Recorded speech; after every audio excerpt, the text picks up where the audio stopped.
गं गणपतये नमो नमः। ॐ गं गणपतये नमो नमः। ॐ गं गणपतये नमो नमः। ॐ नमः शिवाय। ॐ नमः शिवाय। ॐ नमः शिवाय। या देवी सर्वभूतेषु मातृरूपेण संस्थिता नमस्तस्यै नमस्तस्यै नमस्तस्यै नमो नमः। या देवी सर्वभूतेषु बुद्धिरूपेण संस्थिता नमस्तस्यै नमस्तस्यै नमस्तस्यै नमो नमः। या देवी सर्वभूतेषु श्रद्धारूपेण संस्थिता नमस्तस्यै नमस्तस्यै नमस्तस्यै नमो नमः। सदाशिवसमारम्भां शङ्कराचार्यमध्यमाम् अस्मदाचार्यपर्यन्तां వందే గురు పరంపరాం. నాకు జన్మనిచ్చిన నా తల్లిదండ్రులకి, నా ఇష్టదైవమైన లలితమ్మకి, నా సద్గురువుకి పాదాభివందనములు. నాకు లలితమ్మ వైభవాన్ని చాటి చెప్పిన శ్రీ సామవేదం షణ్ముఖ శర్మ గారికి, చాగంటి గారికి, జిఎల్ఎన్ శాస్త్రి గారికి నా సాష్టాంగ నమస్సుమాంజలి.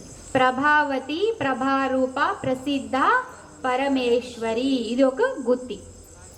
ప్రభావతి ప్ర అంటేమా ప్రథమ శ్రేణి, ప్రథమ. అధమ అంటే ఏంటి? లాస్ట్. ప్రథమ అంటే అబ్బబ్బబ్బ. ప్ర అంటే ప్రధానమైనది, ముఖ్యమైనది. ప్రథమము ప్రధానము. ప్రకృష్టం అంటే ఇంపార్టెంట్, ప్రకృష్టమైనది అనమాట. ఏంటది? అలాంటి ఏం చేస్తుంది? భ. భ అంటే ఎప్పుడు? భ అంటే కిరణాలు, వెలుగు.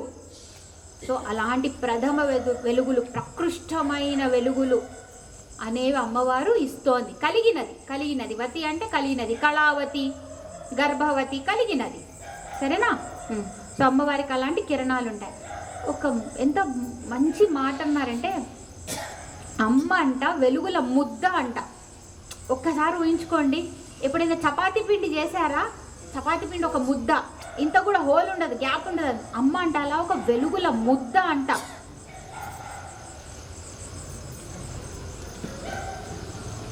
సో ఆ ముద్ద, వెలుగుల ముద్దే ప్రభావతి. ఇప్పుడు సూర్యుడికి కూడా కిరణాలు ఉన్నాయి కదా, అలాగే రశ్ములు. ఆ తర్వాత ఏమైంది? మీరు ఆ ప్రభావతి అంటే కిరణాలు ఉన్నాయి కదా, మరి డ్రాయింగ్ ఎలా వేస్తున్నారమ్మా? సన్ననగానే ఒక వేస్తారు కదా డ్రాయింగ్. ఏం వేస్తారు? రౌండ్ వేస్తారు. రౌండ్ వేసి కిరణాలు వేస్తారు. అంటే ఏం చేశారు? దానికి మీరే తెలియకుండా ఒక రూపం ఇచ్చేసారా? అంటే ఎక్కడైతే కిరణాలు వెళ్ళాయో, ఆ తర్వాత అవన్నీ కూడా వెళ్ళాయో, ఒక డిజైన్ అయింది. ఆ డిజైన్కి ఏమైంది? ఇప్పుడు మనం ఒక నామం, రూపం ఇచ్చాం. నామం ఉన్నప్పుడు రూపం ఉంటుంది, రూపం ఉంటే నామం ఉంటుంది. ఈ రెండింటిని వేరు చేయలేము.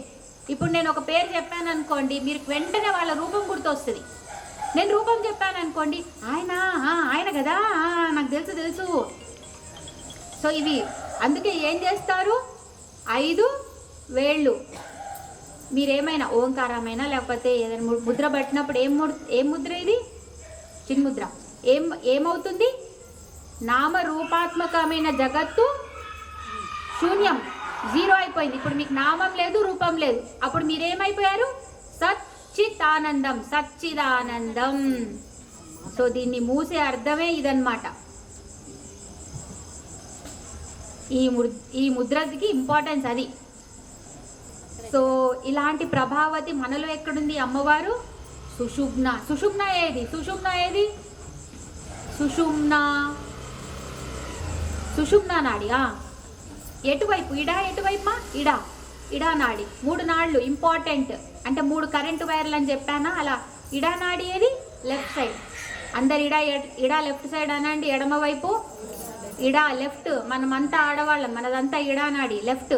ప్రతి మగాళ్ళు ఆడవాళ్ళు ఇద్దరికి అన్నీ ఉంటాయి. ఇడానాడి ఉంటుంది, పింగళం ఉంటుంది. సరేనా?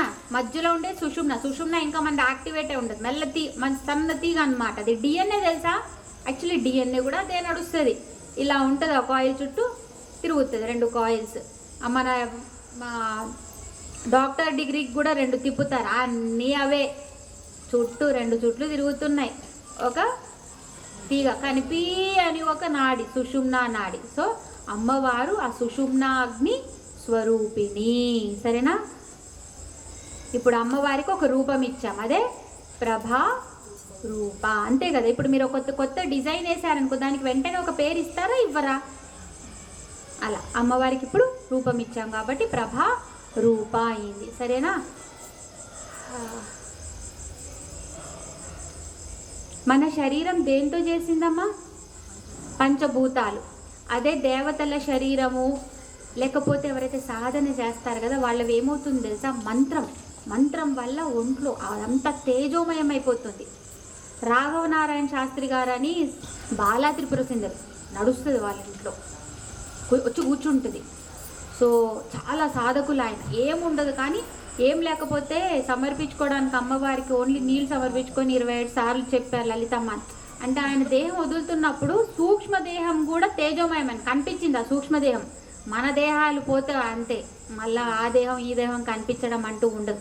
వాళ్ళవి మంత్ర సాధన వల్ల ఆ సూక్ష్మదేహంలో కూడా ఆ తేజస్ వెళ్ళిపోతుంది. స్థూల శరీరం పోయినా, అంటే ఫిజికల్ బాడీ పోయినా సూక్ష్మ శరీరంలో ఆ తేజస్ ఉంటుంది. తేజస్ ఎక్కడ ఉంటుందో వెలుగే కదా, కాబట్టి మీకు అది కనిపిస్తుంది. కొంతమంది కనిపించింది. సో అలా అనమాట. సో మీరు ఆ సాధన చేయగా ఏమవుతుంది? ఆ తేజస్ ప్రాణశక్తి అమ్మ, ప్రాణశక్తి అంటే మీ బ్రీదింగ్.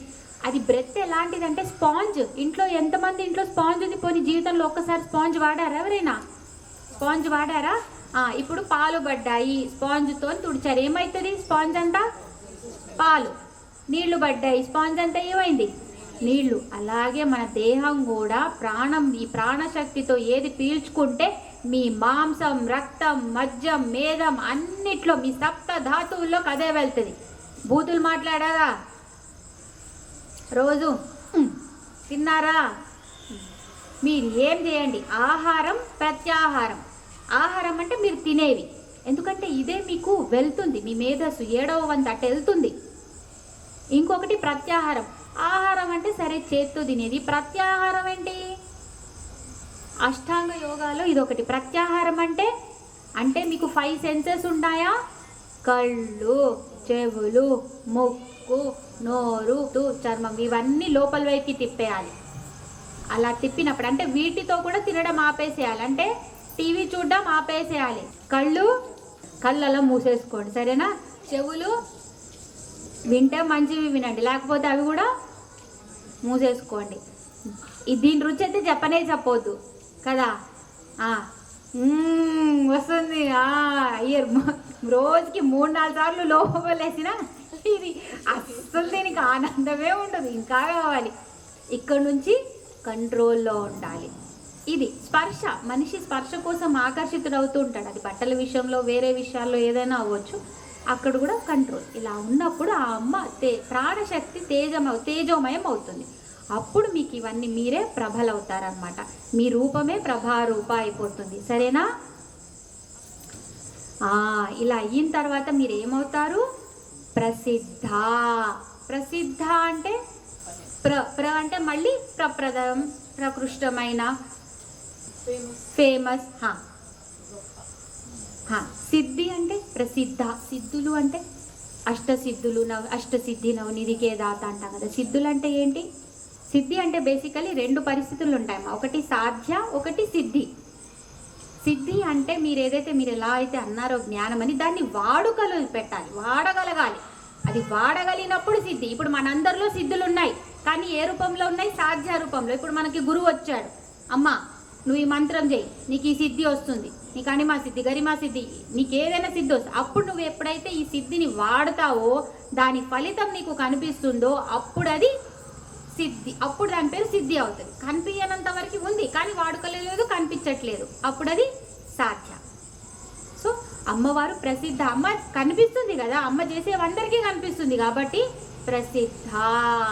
ప్రసిద్ధ అనేది యాడ్జెక్టివ్ లా చెప్పాను, అంటే దాని గురించి డిస్క్రైబ్ చేశాను. ఇప్పుడు పేరు చెప్పాలి కదా. ఫస్ట్ ఆమె ఎలా ఉంటుందంటే, ఆమె అందంగా ఉంటుంది, ఆమె పళ్ళు అందంగా ఉంటాయి, ఆమె మిస్ యూనివర్స్ గెలుచుకుంది, ఆమె ఎవరో చెప్పు అంటాం. అలాగే ఇప్పుడు యాడ్జెక్టివ్ అంతా చెప్పాము. ఇప్పుడు పేరు చెప్పాలి. ఎవరు ఆమె? పరమేశ్వరి. పరం అంటే ఏంటి? అబ్సల్యూట్. ఇంకా ఆ మొక్కతే ఉంది, ఇంకా లేదు వేరేవి. అంటే జనన మరణాలు లేనిది, నిరుపేక్షం అంటే అబ్సల్యూట్. ఆమె ఒక్కతే ఉన్నది. ఆమె ఏదైతే ఉందో అలా సచ్చిదానందం అంటే ఆమెనే చైతన్యం, ఇంకా వేరే అంటూ ఏమీ లేదు. అది పరం. ఆ పరమును ఎవరైతే ఆధీనంగా తన ఆధీనంలో పెట్టుకుంటుందో ఆమె పరమేశ్వరి. అమ్మ ఇక్కడ నుంచి పేర్లు ఒక్కసారి చూడండి, అన్ని పేర్లు ఇట్లా కలిపి ఒకేసారి టకటకటక అంటాయి, అటు ఇటు ఇటు అవుతాయి. ఇక్కడ ఇటువైపు రండి, ఇప్పుడు ఇటువైపు రావాలి, బోడికి ఇటువైపు. మూల ప్రకృతి, అవ్యక్త, వ్యక్తావ్యక్త స్వరూపిణి, వ్యాపిని, వివిధాకార, విద్య స్వరూపిణి. అర్థమైందా? నంబర్లు వేసాను, కనిపిస్తుందా? ఇప్పుడు అమ్మవారు అంట యూనివర్స్ అంటే సృష్టి జరిగినప్పుడు రెండే ఉన్నాయమ్మా. ఒకటి మ్యాటర్ అంటారు, మ్యాటర్ అంటే ఇదే అన్నమాట, ప్రకృతి అంటున్నాం కదా ఈ రూపం. ఇంకొకటి ఎనర్జీ, శక్తి రూపంలో ఉంది. ఈ రెండే ఫామ్స్లో ఉందన్నమాట అమ్మవారు. అలాంటిది కృతం అంటే చేయబడినది, చేయబడినది. ప్ర అంటే ప్రథమంగా చేయబడినది. పర అంటే ఫస్ట్, ముందు ఏదైతే ఉందో అన్నిటికన్నా పైన అది పర. సో అమ్మవారల పరా ప్రకృతి అంటే మూల ప్రకృతి అంటే రా అంటే ఒక చెట్టుకి ఇప్పుడు వేరే ఎలాంటిది అలా అనమాట. అమ్మ ఫస్ట్ అది. అక్కడి నుంచి ఏమైంది అంటే అమ్మ అందులో ఎలా ఉంది అంటే అవ్యక్తంగా ఉందంట. ఆ మూల ప్రకృతిలో అమ్మ ఎలా ఉంది? అవ్యక్తం. వ్యక్తం అంటే బయటికి కనిపించేటట్టు, అందులో దాగి ఉంది అవ్యక్తంగా. అంటే కారణం బయటికి రాలేదు.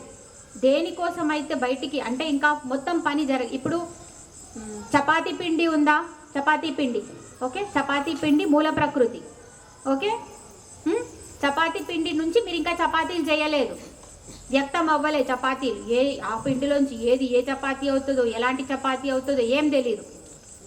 సో ఈ మూల ప్రకృతి చపాతీ పిండిలో అవ్యక్తంగా ఉన్నది అవ్యక్త, అది అవ్యక్త, సరేనా? ఇప్పుడు ఆ తర్వాత ఏమవుతుంది? వ్యక్తం అవుతుంది.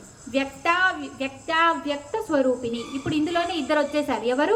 వ్యక్తం అంటే శక్తి, అవ్యక్త అంటే శివుడు. ఆయన ఎప్పుడు అవ్యక్తంగానే ఉంటాడు, మీకు దొరకడు, ఆయన కనిపించడు. ఎందుకంటే ఆయన నిర్గుణుడు. అది ఎలాంటిదంటే కరెంట్ ఉంది లేదని లేదు, కానీ ప్లగ్ చేస్తేనే మీకు లైట్ వస్తుంది. సో శివుడు అలాంటి ఆయన అన్నమాట, ఉన్నాడు. కానీ ప్లగ్ అమ్మ ప్లగ్ చేస్తేనే మీకు కరెంట్ ఉందనేది ఎలా తెలుస్తుందో, అమ్మ వస్తేనే బయటికి వ్యక్తంలోనే ఆ వ్యక్తం ఆయన దాగుంటాడు, ఆయన కనిపించడు. పొటెన్షియల్ ఎనర్జీ అంటారు. అంటే పని చేయకుండా ఉండే ఎనర్జీ పొటెన్షియల్ ఎనర్జీ, పని చేసినప్పుడు కైనెటిక్ ఎనర్జీ. అంటే పని చేయించేది మాత్రం అమ్మ. ఎనర్జీ ఇద్దరు శక్తియే. ఒక పనిలా వ్యక్తం అవుతుంది అన్నప్పుడు అమ్మ, వ్యక్తం కాకుండా ఉన్నప్పుడు మాత్రం అదే శివుడు. వాళ్ళిద్దరు వేరు కాదు. ఎందుకంటే ఇందులోంచి అది జరుగుతుంది, అది ఉంది, ఆయన ఉన్నాడు కాబట్టి ఇది జరుగుతుంది. ఈమె ఎక్కడ ఉంచింది? అందులోంచే ఉంది. ఇది అర్థం చేసుకోండి. మీకు నిజంగా ఇవేం అర్థం కాదు, ఒక్కటే. పాలల్లో వెన్నెలాగా. ఎన్ని ఉపమానాలైనా చెప్పండి, మొత్తానికి వాళ్ళిద్దరూ విడదీయలేం వాళ్ళిద్దరిని. అంటే ఎనర్జీ అంతే, వాళ్ళు వర్కింగ్ ఫోర్స్ అన్నమాట.